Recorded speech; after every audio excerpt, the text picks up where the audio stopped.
the puppy was a dog. But the industry, my friends, was a revolution. Mid-high football rules!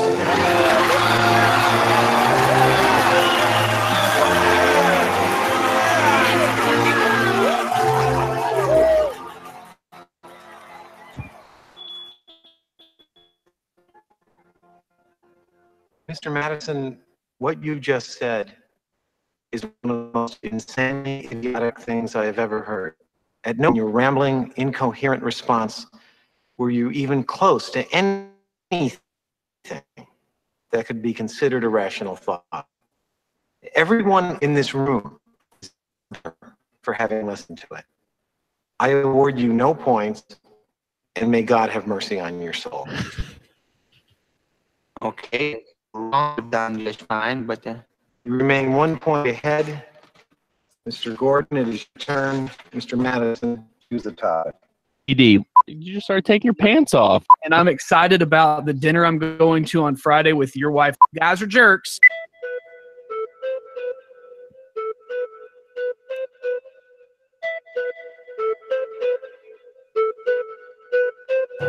Top of the sixth, and rookie sensation Ricky Vaughn on the pitch now. You can close the book on Calder. Thank God. Vaughn, a juvenile delinquent in the offseason in his major league debut. Gonna light your ass up, Lee. Vaughn into the windup in his first offering. Just a bit outside. He tried the corner and missed. Ball 4. Ball 8. Low, and Vaughn has walked the bases loaded on 12 straight pitches. Boy, how can these guys lay off pitches that close? Hello, everybody. Welcome in. Just a bit outside live, coming to you, the greatest podcast the internet has to offer, the live edition, League Championship edition. I'm Travis Akins. Welcome in, everybody. We'll have the newest Harry Doyle Fantasy Baseball League champion on this very show. We're going to take a look at the league championship game, Royal Ruckus versus Wichita White Wolves. And we'll look back at the 2018 season. We'll reminisce a little bit, and we'll also spend some time looking ahead. It's never too early to look ahead. 2019 is around the corner. Baseball, the greatest baseball there can be, pennant baseball. I'm Travis Akins. Let me welcome in the co-host, the better half, the man, the myth, the legend, the one, the only, Justin Deering.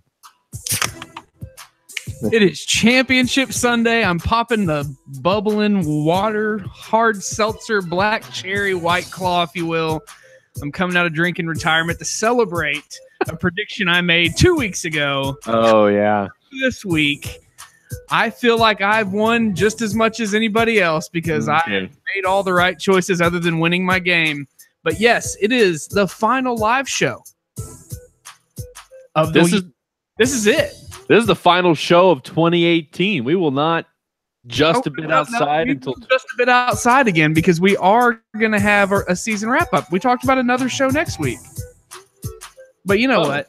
We may not. But I'm gonna chug this real quick, and I want to let everybody know before I chug this. I want to let you know that you can get involved in this show by simply text messaging my phone, Travis's phone, the Harry Doyle Fantasy Baseball League entire text message thing. You can get a hold of us however you want. We want to hear from you. We want to know what you think about this week's game. Next week, we want you to interact all week long, but we do not want to wait any longer.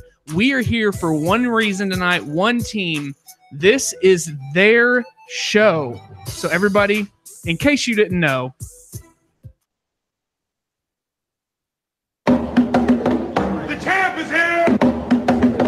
The champ is here! The champ is here! The champ is here! we want to welcome in Chris Dockhill, owner of the Wichita White Wolves, joining us from a leisurely walk with his dog out in the wilderness to enjoy his win.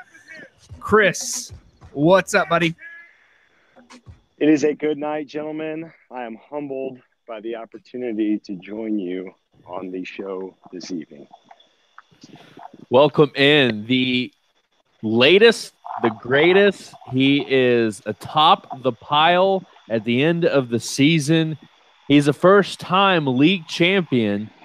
The Wichita White Wolves, the owner himself, Chris Dockhill. We are glad to have you. How does it feel to know that you are going to have the exclusive league championship bobblehead? It feels pretty damn good, especially given the fact that it was an extremely challenging group of playoff teams. There were, in my view, 5, maybe 4 teams that very easily could have won it. And it was a process that started sometime last season, and kind of seeing it all come together was somewhere between satisfying and relieving all at the same time. Well, Now, Chris, go ahead. Go ahead, Travis. This is your second season in Harry Doyle Fantasy Baseball. This is your franchise's third playoff appearance, but by far and obviously you won the whole thing. This is the best. This is the greatest season in your franchise history. You have any? You feel good? Or how does it feel to kind of come in year 2? The off season that you had, the moves that you made, the way everything has gone, and to be the last team standing here. Well, Harry Doyle Fantasy Baseball is, to say the least, a daunting operation to get involved with.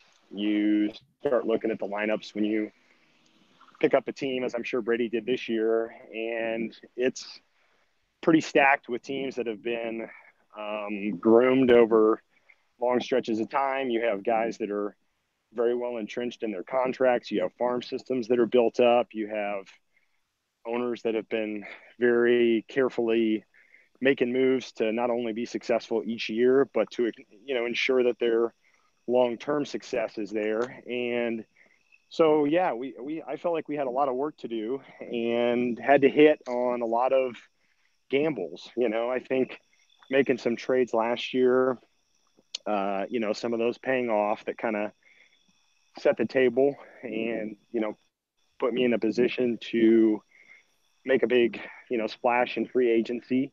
We get it. You got Aaron Judge. I didn't say that. You're the one that traded him to him. And obviously that was big, but it was kind of one of those things where I think it made it a little more satisfying for me this year, knowing that a guy like Judge was out for, the last third of the season. And even this week, it was a big lineup decision. Do I throw him in there? He hasn't really done anything. He's still playing somewhat hurt. Can I win it without him? And I had some minor league guys that I thought about calling up, and I thought, can I do it without, sacrificing some of the future? And those are tough decisions. And I think that's what I really like about our league, is that you always are wondering, am I in contention? Should I be making moves to win now? And I feel like I've tried to balance winning now with not totally selling out for the future. I think I have 17 guys coming back next year under contract, which gets me excited. I think that, I should be right back in the mix. Who knows what happens? Obviously a lot of things have to break your way, but, I want to be in the mix every year, and I hope I can do that. Well, yeah, looking at your lineup for next year, and we're going to talk a lot about next year towards the end of the show, but you do have quite a few people under contract. You still have, as of right now, obviously we haven't even gotten close to talking about extensions and what's going to happen there, but you've got $45, probably after your extensions closer to 40 or 38, depending on which route you go. Definitely in contention there, but I want to look back through this season, because early in the year, you had your signings, everything that went down, and you stacked your team up really nicely for a nice run. You were predicted early to be the top team, and predictions came out properly. In the end, it all sorted out. Stats-wise, number 1 team in hitting, number 1 team in pitching. You started off the year 4-0, and you were feeling pretty good, I'm assuming. And then you hit a 4-game skid and immediately went to a 500 team. At that point in the season, where was the Wolves' head? We didn't have. That was during the point of the season where we had some weeks off, I think, because we were on vacations and all kinds of things. So we really didn't dive too deep into that skid there. But from your point of view, 8 weeks in, obviously, again, this is 20 weeks ago at this point. Where were you at after starting 4-0 and then sliding immediately to a 4-4 team?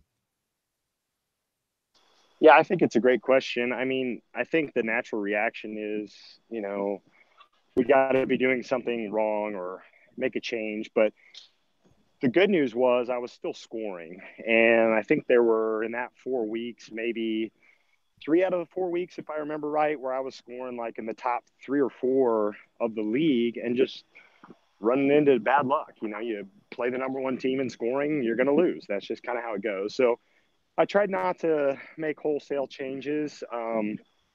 I knew I was a little bit bat heavy, especially in the outfield. I had 4 or 5 guys on the bench at any given time that I felt like would probably be more valuable for somebody else, and was trying pretty aggressively to try to get a deal for another starting pitcher just because I knew there was a chance I would need somebody. And, sure enough, I lost Trevor Bauer and had, Luis Severino kind of fall off the table in the second half. And so I was glad I made a move for starting pitching and, got lucky on a couple pickups and some things worked out with closers and other things. So, yeah, I mean, I was at 4-4 and, honestly, the probably the low point was I think I won the next 3 and then lost. I think that was maybe our game, Justin. And that took me down to like 7-5.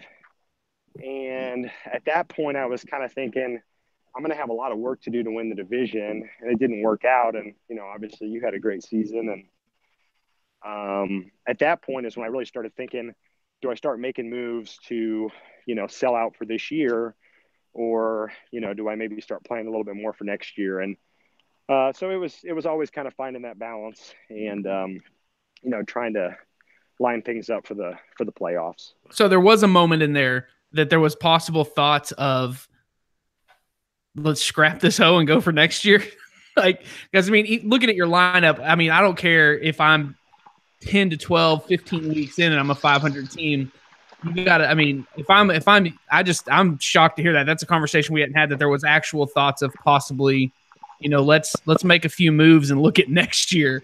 No. And I didn't mean to say it that way. I guess I'm not saying, I'm just talking about like how aggressively do you load up on those, short-term contracts? How much do you say, I'm going to do what Land did, which made perfect sense. I mean, Land made the playoffs by trading 3 pretty awesome prospects for a pitcher that everybody wanted, and Blake took that deal and Blake was playing for next year and beyond. And I can't blame him for taking that deal, And so, I mean, making a move like that where I say, okay, I'm going to trade Juan Soto and, maybe a couple top pitching prospects to try to go get someone that might bail me out.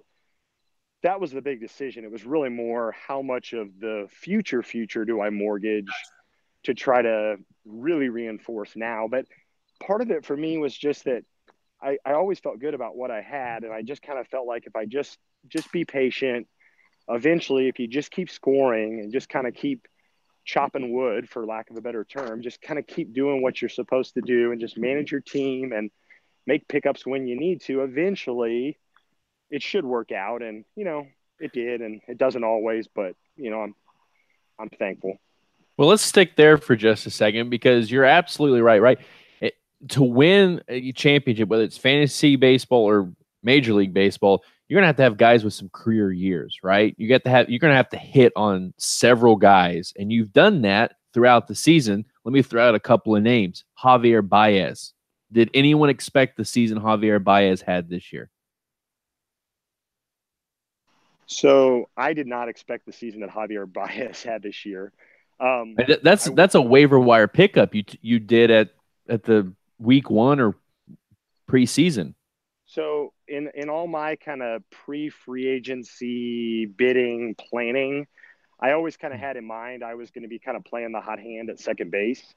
And obviously the best case scenario is the first guy you pick up's the hot hand, and you don't have to wait a long time to figure that out. But the fact that he was getting regular playing time was a pretty clear indicator that I had something. And a guy who strikes out a ton is all of a sudden making better contact, and the guy runs, and it was just kind of all coming together. So yeah, that was huge. And then it was kind of interesting because the guy that I was really focusing on was Wilson Ramos. And after our deadline, after the third round of bidding, Brady picked him up legitimately 5 seconds before I did. And he had like 5 catchers on his roster.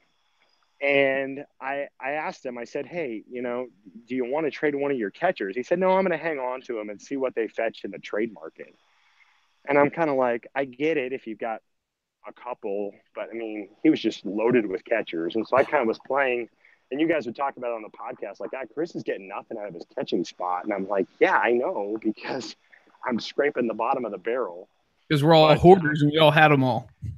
Well, yeah. Like Travis had 3, I had 2, Brady had 25. Yeah. You guys all had good catchers, but it was kind of one of those things where I just knew as soon as I trade for Evan Gaddis out coming off of a 40-point week, that's going to be the best week he has for the rest of the season, which is what happened. So great. Thank you. Well, I mean, hell, I traded for Wilson Ramos, and then what did he end up doing? I did hardly even play the last month of the season. So, I think you kind of have to rely on, where are the positions that you really, need just that kind of base of points. We all know starting pitching is very important, and you need enough guys so that you're not totally reliant on 2 start weeks. And you need, guys in the closer roles that at least are solid for a couple of saves a week, so you at least get something out of those spots. And so, that part kind of came together. And yeah, but you're totally right. I mean, Blake Snell, made it through the first round of bidding. Nobody even bid on the guy. Let's talk about that name and a couple of other those names, because guys like Baez, guys like Herman Marquez, those are in-season moves, and that's one of the great things about this league is you just can't rest on whatever roster you start the season with. You have to pay attention to these kinds of things. And that's one reason why you're the champ. You had the team in the roster, and you constructed it one way and paid attention to it throughout the season. But the way you constructed it this past offseason, you tell me if there's bigger 4 names that you signed this offseason: Manny Machado, Nolan Arenado, Jacob deGrom, and Blake Snell. And tell me if there's other names on your roster that you signed this offseason that came through bigger than those 4 guys. So I'll add Trevor Bauer, because until he got hurt, he was probably my best pitcher. And that was one thing I did not expect, because for anybody who ever rode the Trevor Bauer hype train 5 years ago, this guy was the next Steven Strasburg. He was the next big thing, 300 strikeout guy. And it just kind of was one of those years where I looked at the end of last season and said, he was kind of figuring it out. Maybe he carries that into next year. And the Indians seem to do good things with pitchers. So it was kind of one of those just $2 bets on, hey, let's sign him for a couple years. Worst case scenario, we cut bait. And I did the same thing with Blake Snell. I just said, well, the talent is off the charts. Best case scenario, he's a young Kershaw. Worst case scenario, he flames out, and I cut him for $4. So those were guys that, it's hard to win without hitting the lottery on some of those guys. And, I just felt really safe with Arenado and Machado as far as, if somebody wants to outspend me on guys like that, so be it. But you can't win with money sitting in the bank. It doesn't do you any good. You either make moves during the season or you make moves during the off season. And I'm not very patient. I didn't want to sit around for 3 years waiting to win in this league. And if you think about those guys, Machado, who's having the season that he's had with Baltimore now, just the offensive power that he is. Arenado on a surprise Colorado Rockies team. But think about Snell and deGrom. Probably your AL and NL Cy Young winners there. Those are guys that without those signings, you're probably not in this position. So, you have to have career years like this. deGrom and Snell are just a couple of examples of that. Guys that can contribute, be in the top 10 in those fantasy point categories. And, these are guys you've relied on all year. And Bauer's one of those names. That's a good one to add to the list that, you had some foresight.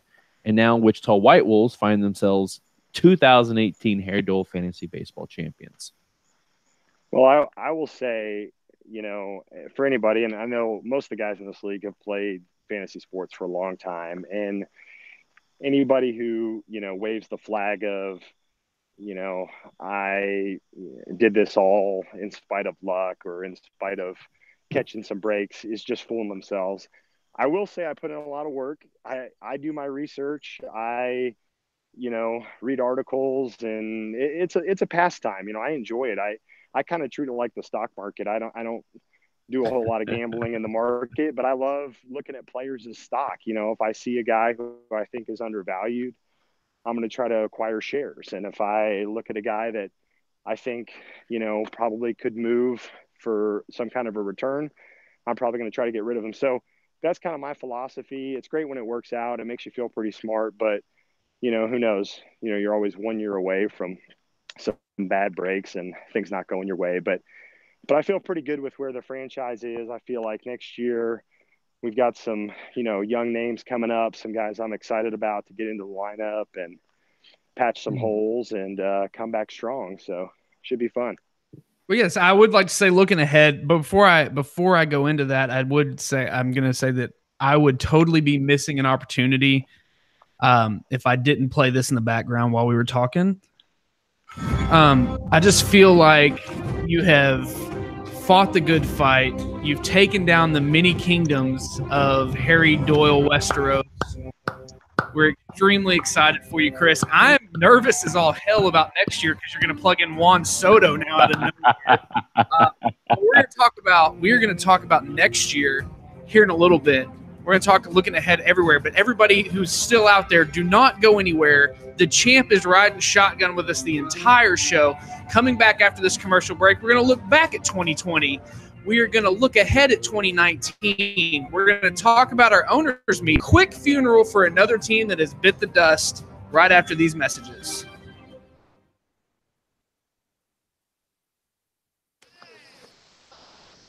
Ray, people will come, Ray. They'll come to Iowa for reasons they can't even fathom. They'll turn up your driveway, not knowing for sure why they're doing it. They'll arrive at your door as innocent as children, longing for the past. Of course, we won't mind if you look around, you'll say. It's only $20 per person. Pass over the money without even thinking about it. For it is money they have and peace they like. Ray, just sign the papers. And they'll walk out to the bleachers. And sit in shirt sleeves on a perfect afternoon. They'll have reserved seats somewhere along one of the baselines where they sat when they were children and cheered their heroes. And they'll watch the game. And it'll be as if they'd dipped themselves in magic waters. The memories will be so thick, they'll have to brush them away from their faces. Ray, when the bank opens in the morning, they'll foreclose. People will come, Ray. You're broke, Ray. You sell now or you lose everything.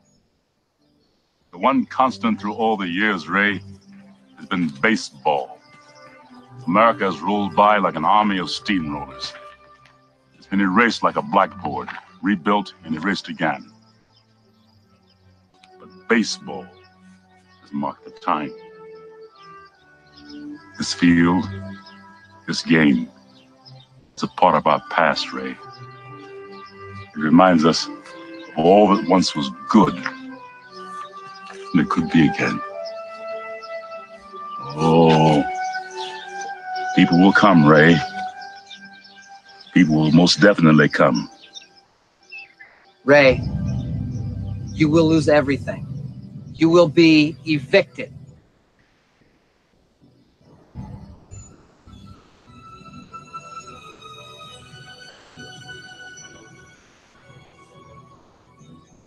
Come on, Ray.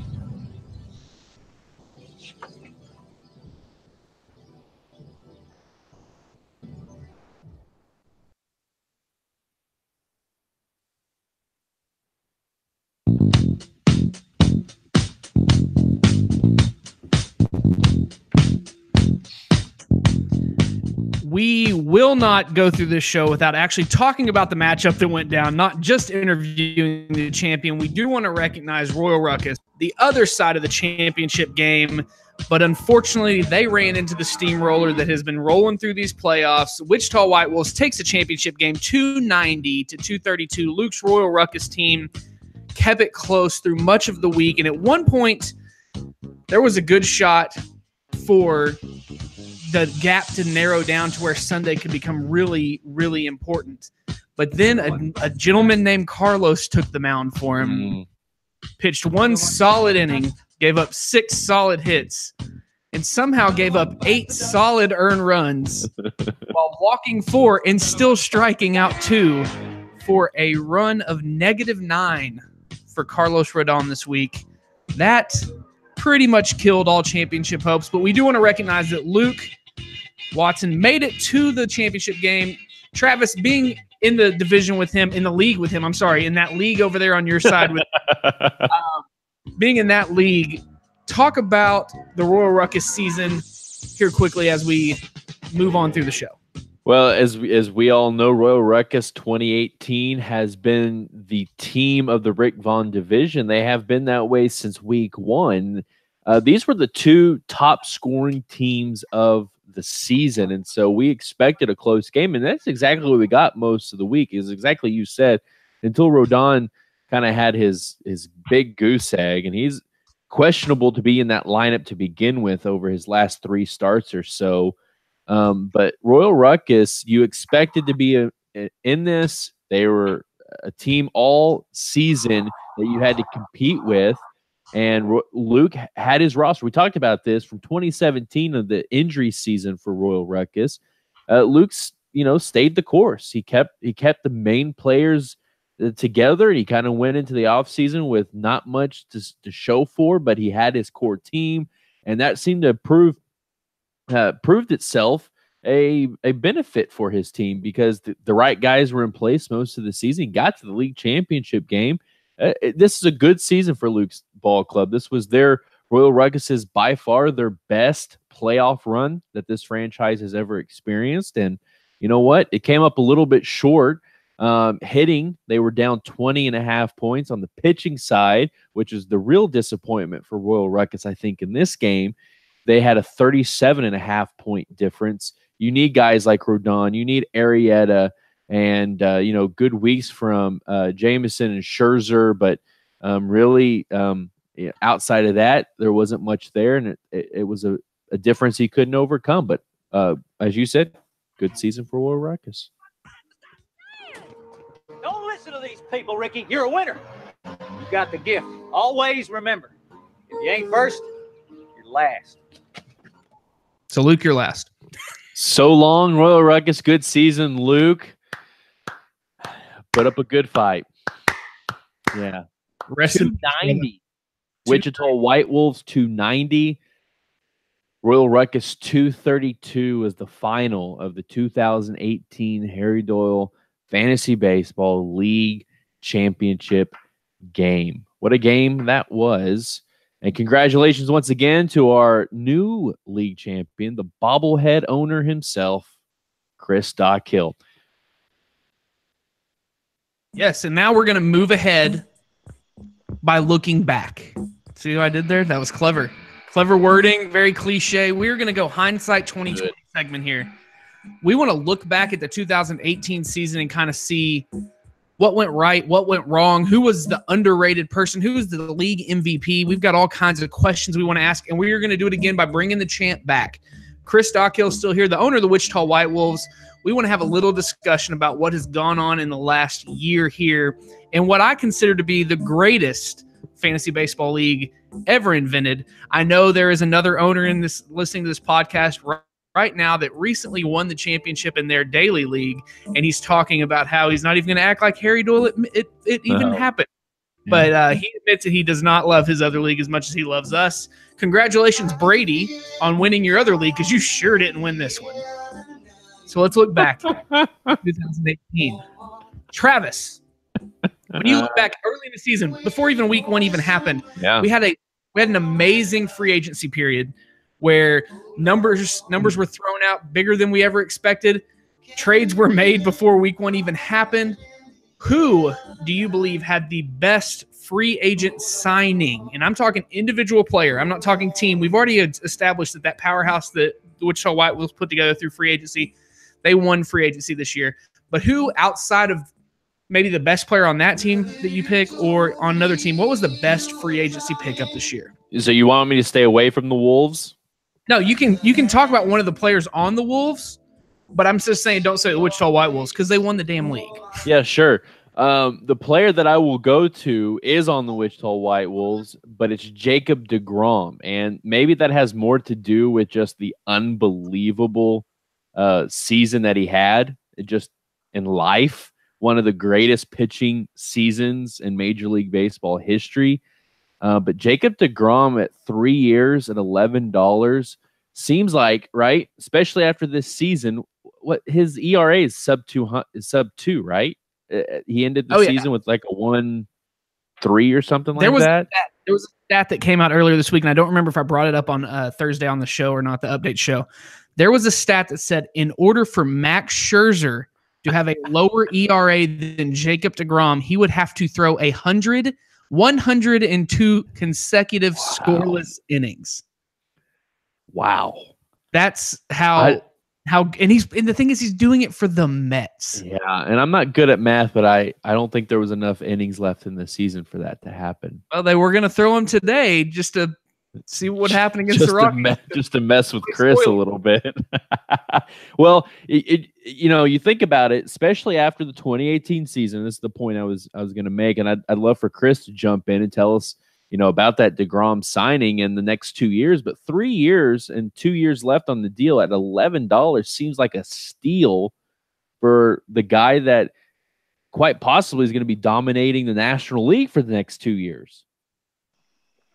Yeah, one of the things I like about deGrom is that he's kind of one of those guys who broke into the majors a little bit later and didn't have – he had a good pedigree, but he wasn't, the can't miss, everybody's number one overall guy. But he doesn't have a crazy number of innings on his arm. And even though he's actually, I think, about the same age as Kershaw, I think health-wise he's holding up a lot better than some of those guys in their early 30s. And so I felt pretty comfortable with a 3-year contract for him. I would have liked to have gone longer, honestly, just because I'm that big of a fan of the player. But it's kind of one of those things when you start looking at other contracts and am I going to be able to afford that with some of these other moves that I have kind of earmarked for the future.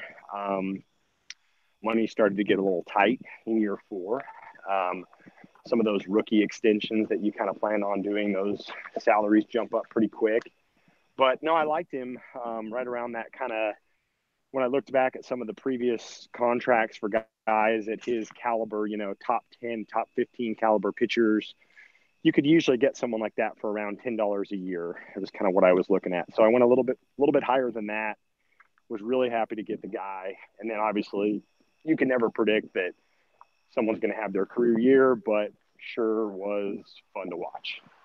Justin, what about you? Who's the hindsight 2020 here? Looking back, who's the best offseason acquisition? Who contributed the most back all the way back in March from our free agent? I'm gonna jump over to the other side of the championship bracket. I'm gonna go over to Royal Ruckus and recognize something that after week 1, when he put the bid down on this guy I assumed this gentleman would not get signed in the first round, and I was an idiot for not going into the first round and asking because I was going for him in round 2. He was on my list.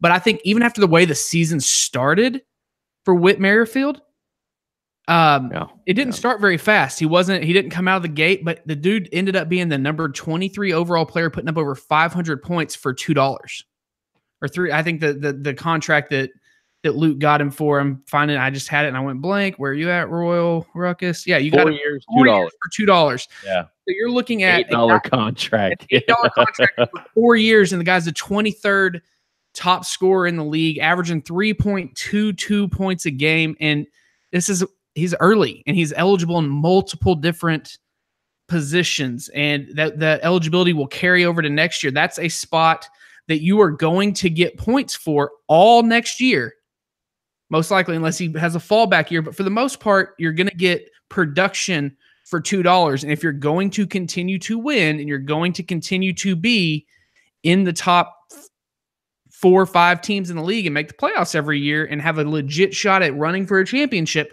you have to have a couple of these guys that you got lucky. And we will say it, you got lucky and signed him for a great deal because no one else offered it in that first week. And now next year he's going to be a top 20 player most likely. I think that was a great one. The minute he signed him, I immediately texted him and said, I hate you. That was round 2. I didn't expect anybody to go after him. So full props to Royal Ruckus for that early pickup of Whit Merrifield.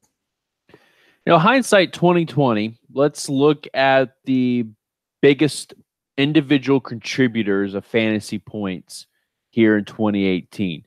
When you look through the list of these top 10, 20, even 30 guys that have contributed to the 2018 season, who sticks out to you as kind of as the biggest surprise? Someone, back in March, if we would have predicted this list, we wouldn't have put on as our top 10 or top 20 or even a top 30 contributor here in the end of September. Oh, this one, I think I'm going to have the answer that all 3 of us would say and say it's Christian Yelich. Yeah. I don't think any of us thought he'd be the number 5 player in baseball, especially he's MVP candidate. Yeah. The MVP. Baker Mayfield's wearing his jersey. That's where we're at. Christian Yelich coming in for Oklahoma Smoke, putting up 610 points, averaging over 4 points a game. I think there was multiple people who had opportunities to get Christian Yelich early in this season when trades were talked or in last season that are probably kicking themselves for not making that move. I also think that, again, an Alex Bregman for the Royal Ruckus is another person I would not expect to be a top 10 player. I've made it very well known he's my least favorite player in all of Major League Baseball. But for him to be sitting there at 9th at just under 600 points, those are some names I didn't expect to see that high on the list. Granted, Bregman plays for the Astros, and Bregman had an amazing playoffs, and I thought maybe he won't continue that because I hate him, but sure enough, he just continued right through this season. Travis, when you look at it, who is your surprise person that's in this top area that you would have said, no, there's no way?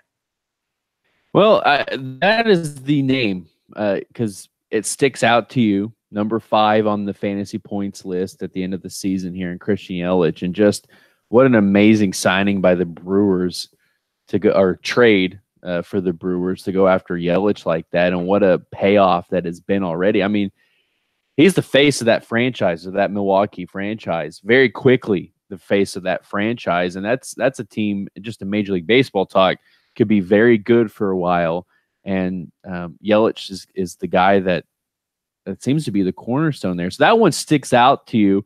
I'm looking through this list, and I'm going to say this name because this is one of those guys where, if you pay attention to the prospects of baseball, he was always on the radar, but this was a breakout year and a big one because he's going to be in that NL MVP discussion. He's not going to win it, but he's going to be in that discussion, and that's going to be Trevor Story, shortstop for the Rockies and Aiken's Army. He's there in the top. Oh, it's not listed. Number 14. Number 4. Okay, I was going to say top 15 for overall. sure. But Trevor Story just had a monster 2018 breakout season for the shortstop. And this was a trade that I made in the offseason with the Van Buren boys just to get a backup to Carlos Correa. And Trevor Story was so hot and so good. And and Correa wasn't as didn't have the season that we were accustomed to, that Story became the shortstop for my team. And this was a guy that came into 2018 with low expectation, I think, and just blossomed and blew up and has led the surprise Rockies. I think Trevor Story has to be in that conversation. I want to take this conversation and I want to flip it. I want to flip it and say people with high expectations coming into the season that didn't perform at the level you may have expected. And I'm excited that we still have the champ here. Chris is here. I'm going to refer to him as the champ for about the next 22 minutes until this show's over. Then we'll just go back to being Chris. But I'll take it. You'll take the respect. I would like to say the person who did not perform to the expectations and the hype of last year, in my opinion, granted it didn't stop you from winning a championship, what would be Cody Bellinger. Cody Bellinger barely in the top 60 of overall fantasy players, had a rough year, definitely a rough start, kind of came together a little bit more at the end. But from the owner of Cody Bellinger, former owner to the new owner, I would like to know, what was your thought process with him throughout the season? Like, was it a roller coaster up and down? Was it constantly like, I mean, where were you at as the season went on as he wasn't producing at that level that you might have expected at the beginning of the year? The frustrating part with Bellinger was really that they were platooning him a lot more than what I was expecting. You know, he's kind of a lefty-righty split guy. And the encouraging thing was there were a lot of games where he wouldn't start. I think today was a good example. He wouldn't start because they were facing a lefty. And then either first time through the order, I wasn't sure exactly how they were doing it, but he would end up getting 2 or 3 at bats. So they were kind of limiting the usage, which I think just over the course of a season in a points league kind of affects the counting numbers. Obviously, the power took a step back, which I fully think can improve. If you look at a guy like Bellinger and kind of how I managed him last year and this year, a big part of the reason why I didn't want to bring him up, even though I thought there was a chance he could help me last year, was because I'd much rather have an extra year of a guy that young when he's getting to his prime rather than burn a teenage year. So like this year, I think he's 20 and I got him for $1. So he's not going to kill me. I can hide him on my bench if I need to. First basemen aren't that hard to find. I used Max Muncy in that spot for a little while when he was hot. I had Rhys Hoskins earlier in the season, and I really liked him as a player and as a prospect, but a little bit older, maybe the ceiling isn't quite as high. His defense kind of scares me. I see him ending up in the outfield at some point full-time. But anyway, regardless, it's a good question. Bellinger underperformed. He was not a mainstay of my lineup like I had hoped. Dude, I'm digging those crickets and howling wolves up here in the background. Those are not sound effects. That's real. That's real Kansas. This is Kansas. The champ is in Kansas. I apologize. My neighborhood is very filled with trees. It's an old, a lot of 1920s homes. So we got it's a very well developed. Are there any saloons or any speakeasies? There is a great speakeasy. Actually, our 20-year reunion was this weekend, 20-year high school reunion, and the late night spot was a speakeasy downtown. Pretty cool little spot. But yeah, that is factually correct. Let me throw out some other names that maybe underperformed here. Chief on my list is Paul Goldschmidt. This was not a Paul Goldschmidt typical season. Let's see, 29, 20. Second half was fine. It was 24th in total points. Paul Goldschmidt over the last 3 years, top 5 usually. And so and to end his Aikens Army tenure, I imagine, because he's not going to get extended for $20. That's one for me. But let me throw out another name. Anthony Rizzo, 31 on this list and really you could almost put a lot of different Cubs. Chris Bryant could be on that list as well. Of course, he fought injury. I guess Rizzo fought some injury there, but there's some names there that had been mainstays the last couple of years in those top 5, top 10 points. Rizzo, Giancarlo Stanton, he sits here at 28 on the list. I guess maybe the hype of going to New York, maybe we expected a little more being a little further up the list. But again, these are good seasons. We're talking about guys with the expectations we had at the beginning of the season. And those are a couple of names that stick out to me as I look at this list. I'll throw out one more, and then let's move on to the next topic. I'm going to throw out Jose Altuve. I don't know. Yeah. Can you take a prediction on where you think he fell in this year's overall ranking? Don't look. Just I see you clicking. Just throw out a number. I know he's not in the top 30, so he was hurt for a while, right? I don't remember if he was hurt, but he is not in the top 60. He's not in the top 60. He's 61. But I mean, well, that's a former MVP again, like a Bryant, like a Rizzo. The last couple of years, especially, you expected that name and that player, especially for the team he's on, to be in the top 10, top 15 at the very least, and to be 61 that's a disappointment. And I think that transitions us very well into the next topic. I do want to go ahead and look ahead at 2019, and then we'll talk about this owners meeting. I'm going a little bit off the rundown here, but this is the perfect segue Sounds here. good. We do have some aging players in this league that have been under contract since the first year, through extensions, through minor leagues, that are getting towards the end of their career. Next year, you'll have Kershaw on the last year of that $20 contract, fully assuming he's not getting $40 the year after that, unless you're crazy. But we do have this. I'm not Blake. We talked about it a couple times that we do have a new youth movement coming in with some of these younger players. We've got the Juan Sotos coming out next year. There's very good shot that you'll see Nick Senzel, you'll see Vlad Guerrero Jr., you'll see Robert Acuna, who's already in our league, but really stepping up next. This is going to be this is the time that these minor league systems are really going to come into play, because just like Chris just said, Chris had Cody Bellinger out for $1 this year, and even though he underperformed, he way overperformed for $1. So I'm excited for 2019 because I think this league's been around long enough that now we're really seeing the fruits of your labor with your minor league system. If you do, there's two different ways to play it. There's the stock up on all the top prospects you can get, and then there's the constantly trade every top prospect you have for players to win now. I subscribe more to the get rid of my top prospects and bring people in to win now. That's kind of been the way I've gone about it for the last 7 years. But even this year, I had multiple calls for Senzel before he broke his finger, did whatever he did to end his season. And he was untouchable, because I'm already thinking, I've got Chris Sale for the next 5 years for $18. I've got to find a way to afford him. But if I can get Senzel up there, 19 is going to be awesome, because we're going to have so many new young names on such small contracts that this next free agency period is going to be crazy. Yeah, and to that point, right, there are obvious benefits to your homegrown players. You get them at a lower cost. You can extend them for further. You can have a guy like a Ronald Acuna for the next 5 to 6 years at a pretty good price for a guy that could very well be in the top 5 of fantasy points. At the same time, you need those kinds of players. That you need to have a decent farm system, because you need to hit on some of those guys.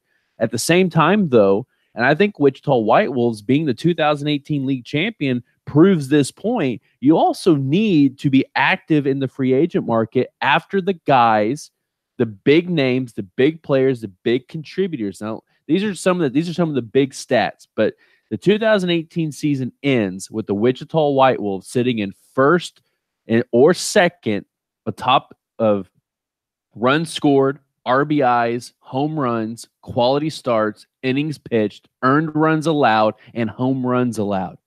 Now, the Wichita White Wolves were at top of the points all season, most of the season. They win the league, and they did that with some homegrown guys or trading for some young guys, rookie contracts, but they also went out and spent the fake money and made sure they had guys that were going to at least be competitive in the top 10, top 20, top 30 of fantasy points. And it proved that it kind of played out that way. You have to have the guys. You have to have big names. You have to have the contributors who are going to at least be pushing you towards the top if you want a chance at the championship. And so you're right.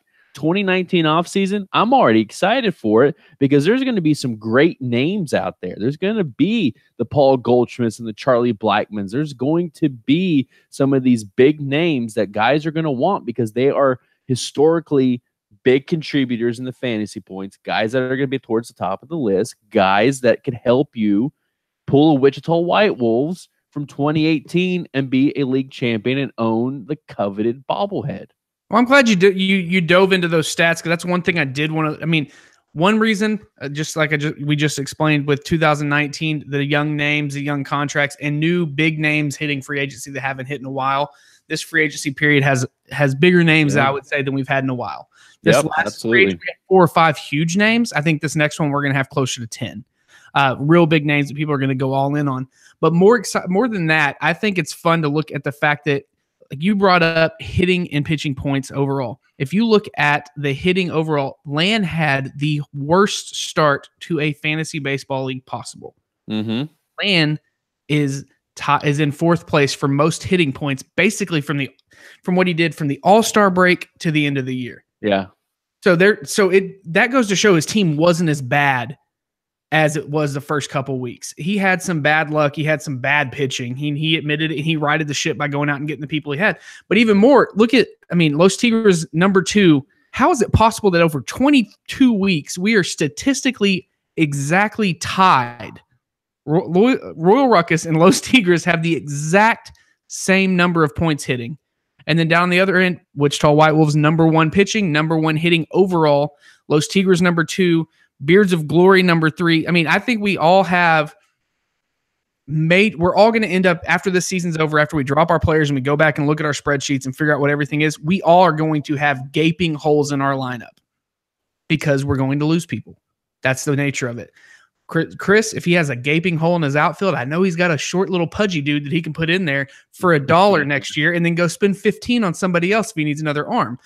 Spending the money, having the homegrown players, and making the trades.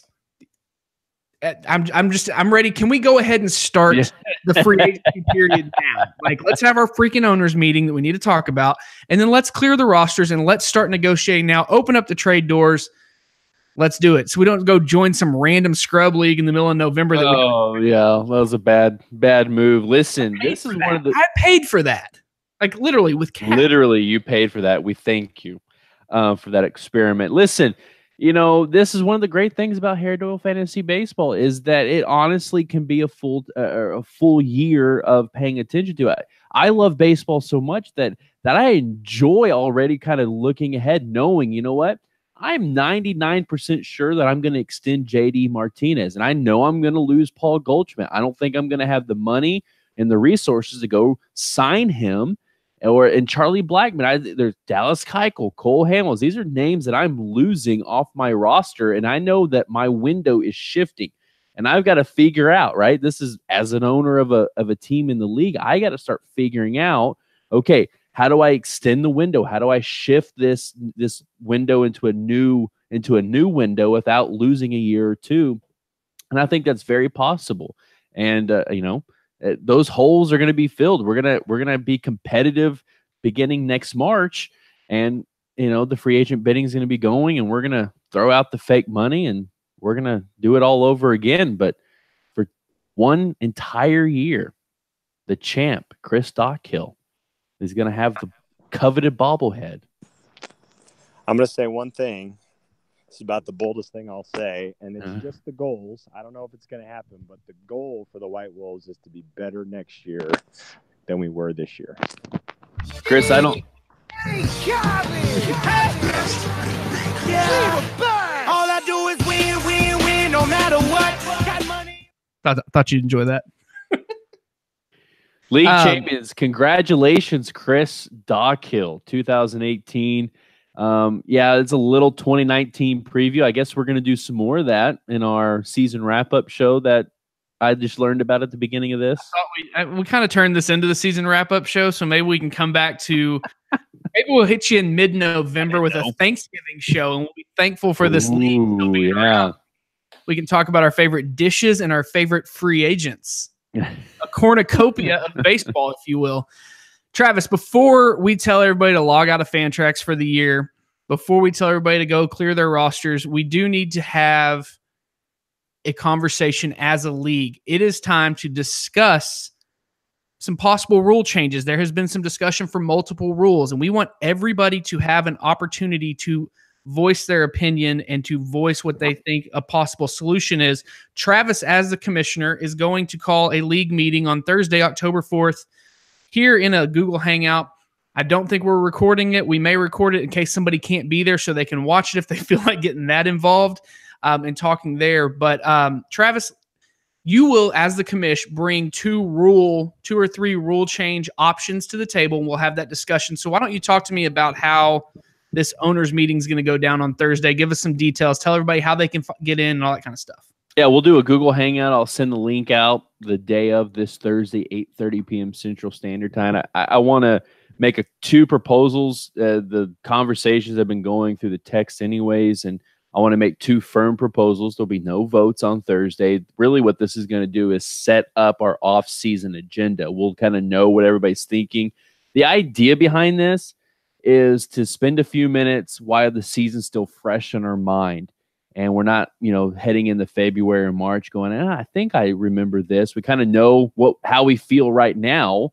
And I'll make at least two league rule change proposals. And what I'm going to do through each of those proposals, I'll allow every owner a couple of minutes to respond, tell us what they think, and we'll kind of work our way down the line. And then if there are any other suggestions from owners, we'll allow every owner to have that opportunity, and then we'll give owners a chance to respond to any other proposals or thoughts heading into 2019. So really it's going to be agenda setting, but I thought it'd be great to have it while it's fresh in our mind, and we'll do that this Thursday, 8:30 p.m. Central Standard Time. I'll send out the Google Hangout link that day as well. And Justin, before we go, I don't know if everybody can see this or not, but do you want to take a guess of which owner has logged in? And we'll get Chris in on this game a little bit. Do you want to guess which owner has logged in to Fantrax the most and the least? I will say the most is either Chris or me. But hold up. Does it count if you just stay logged in? No, it says number of logins. So I'm guessing that's each time that you've. Crap, because I go 5-6 times a day sometimes. Just, I'm saying it's either Chris or me, and the least number is Brady. Okay, Chris, you have any thoughts? Who's the most and who's the least login? Yeah, I'd probably have to have some idea of what constitutes a login, because I'm kind of the same way. Like, I'll leave it running on my desktop at home, and I sign into the app pretty frequently, like during the course of a Sunday where we're following the end of a game. But I'm probably on the higher end of the spectrum. I'm kind of a nervous Nelly when it comes to checking the status of a game. So it's probably me, Justin, maybe Lan as a sneaky closet watcher. Closet watcher. Maybe he'll come out of the closet next year. Yeah, so honestly, I don't know. I just see the line here on the page. I don't know what constitutes as a login, but the top three in this order, Wichita White Wolves, Los Tigres, and Zach Hawley of Oklahoma Smoke are the top three. Like, how far behind am I? Did I lose by a lot again? Yeah, yes, you did. 248, 243, and 220. I had 218 in fourth place there. Oh, so that definitely doesn't count each time I open the app or each time I go to the website. No, it must be like a unique, maybe after you certain timeout. I don't know. I just see it here. The least, and his season proved it. Blake? No, it's Brady's 6 shooters with 97 logins. I just talked to Brady today to make sure he was still in for next year, but I will say he loves this league. He's coming back, and he's not going anywhere. He plans on being the next Chris Stockhill champion of the league. I hate saying that. All right, let's wrap this thing up so I can go take a shower. 2018 is in the books. We have a new league champion. Congratulations, Chris Stockhill, on a terrific winning season. Much appreciated. I do want to say real quick before you guys send me packing, I do want to say thanks for including me in this league. It's a lot of fun. I've played several different fantasy sports, several different leagues, and this is right up there at the top. It's kind of rapidly becoming my favorite league, and so thanks for getting me involved, and looking forward to next season. Well, we doesn't get you any extra free agency money, buddy. The hell it doesn't. The hell it doesn't. We appreciate you being a part of the league and every owner being a part of Harry Doyle Fantasy Baseball. We want this to be the best league that you are a part of. It's a lot of fun. It's a lot of stuff to pay attention to, a lot of competition. 2018, probably the best season, the 7th and best season of Harry Doyle Fantasy Baseball. Once again, congratulations to Chris Stockhill, 2018 league champion. I'm Travis Agins, and for Justin Deering, you have been listening to the very special live edition of the greatest podcast the internet has to offer. This has been Just a Bet Outside. So long, everybody. Travis, could you unmute yourself? I don't see why you keep muting yourself. Bye-bye.